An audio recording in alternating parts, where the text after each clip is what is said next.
எப்படி கொள்ள முடியும்? பொறுத்து பொறுத்து பார்த்துட்டு அலிகளிகள் நாயகமே சத்தியமா இது அஞ்சுமே நடக்காது. நீங்க சொல்ற அஞ்சுமே முடியாது நாயகமே. முழு குர்ஆனையும் ஓத சொல்கிறீர்கள், எப்படி ஓதுவது?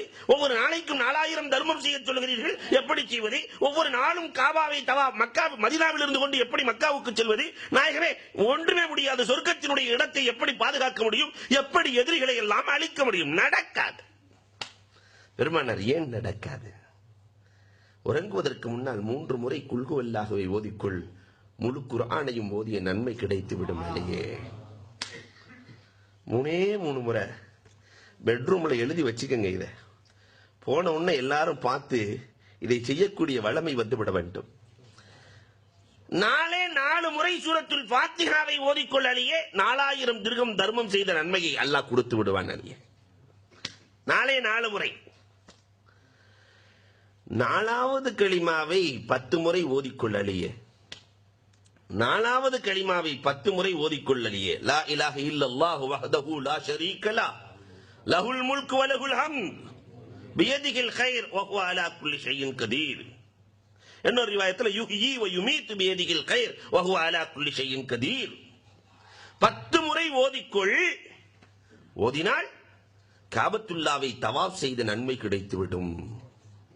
யாருக்கு ஹஜ் நசீப் இல்லையோ 4வது கலிமாவை ஓதிக்கொண்டே வந்தால் அனஸ் ரலியல்லாஹு அறிவிக்கிறார்கள், அல்லாஹ் அவரை ஹாஜியாக்காமல் மௌத்தாக்குவதில்லை.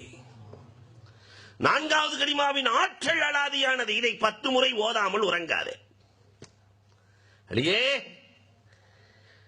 உறங்குவதற்கு முன்னால் லா ஹவ்ல வலா குவத்த இல்லா பில்லாஹ் என்பதை ஓதிக்கொள்.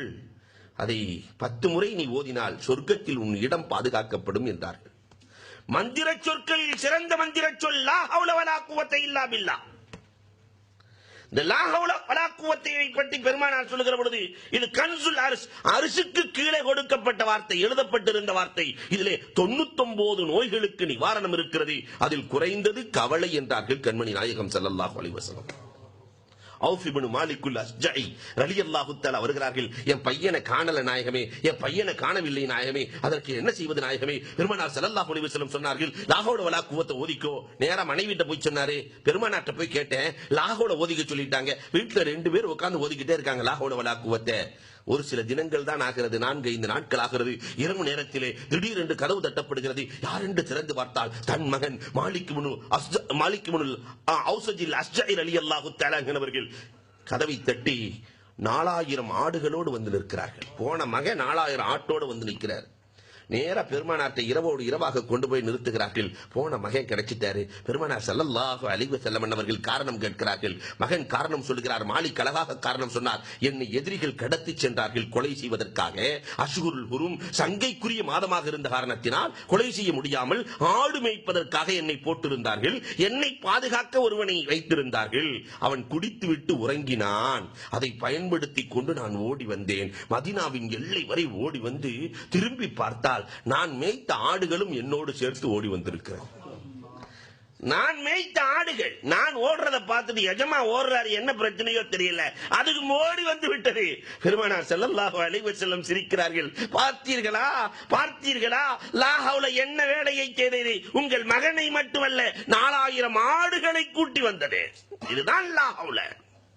இதை அலியே உறங்குவதற்கு முன்னால் 10 முறை ஓதிக்கொள்.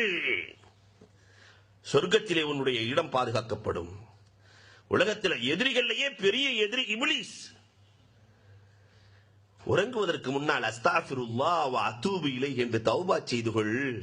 அவன் மண்ணை வாரி தலையில் போட்டுக் கொள்வான். காலையிலிருந்து மாலை வரை கெடுத்து வச்சேன், கடைசியில இந்த பாவி அஸ்தக்ஃபிருல்லாஹ் வ அதூபு இலைஹின்னு சொல்லி தௌபா செஞ்சிட்டாரே என்று மண்ணை வாரி போட்டுக் கொள்ளுவான். இந்த 5ஐயும் செய்யாமல் உறங்காதே. 3 முறை குல் ஹுவல்லாஹ், 4 முறை சூரத்துல் ஃபாத்திஹா, 10 முறை 4வது கலிமா, 10 முறை லா ஹவ்ல வலா குவத்த இல்லா பில்லாஹ், 10 முறை அஸ்தக்ஃபிருல்லாஹ் வ அதூபு இலைஹி. இன்ஷாஅல்லாஹ் இதை நாம மௌத் வரைக்கும் ஓதணும். காரணம் அலி ரலியல்லாஹு தஆலா அவர்கள் வஃபாத் வரைக்கும் இதை விடவில்லை. பெருமானார் ஸல்லல்லாஹு அலைஹி வஸல்லம் வளர்த்த விதம் அலாதியானது. அன்பிற்குரியவர்களே, உலகத்திலே முதலில் கல்விக்கு வடிவம் கொடுத்தவர்கள் அலி ரலியல்லாஹு தஆலா தான். பெருமானாரின் வளர்ப்பில் இருந்த அலி ரலியல்லாஹு தஆலா தான் கல்விக்கு வடிவம் கொடுத்தவர்கள். நம்ம நிறைய கல்வியை கற்றுக்கொள்றோம். அலி ரலியல்லாஹு தஆலா என்றைக்குமே விளக்குவது வித்தியாசமாகத்தான் இருக்கும். சராசரி அறிவாளிகளும் அலி ரலியல்லாஹுவையும் ஒரு பக்கம் வைத்து பார்த்தால் அலி ரலியல்லாஹுவின் அறிவுக்கு முன்பதாக யாரும் நிற்க முடியாது. நாமெல்லாம் கல்வியை கற்றுக்கொள்கிறோம்.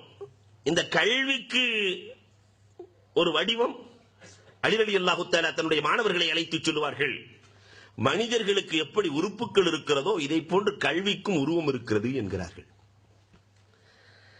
தலை இருக்கணும், கண் இருக்கணும், காது இருக்கணும், மூக்கு இருக்கணும், வாய் இருக்கணும், கை கால்கள் இருக்கணும், உள்ளம் இருக்க வேண்டும், ரூஹ் இருக்க வேண்டும். இதெல்லாம் இருந்தால் தான் மனிதன்.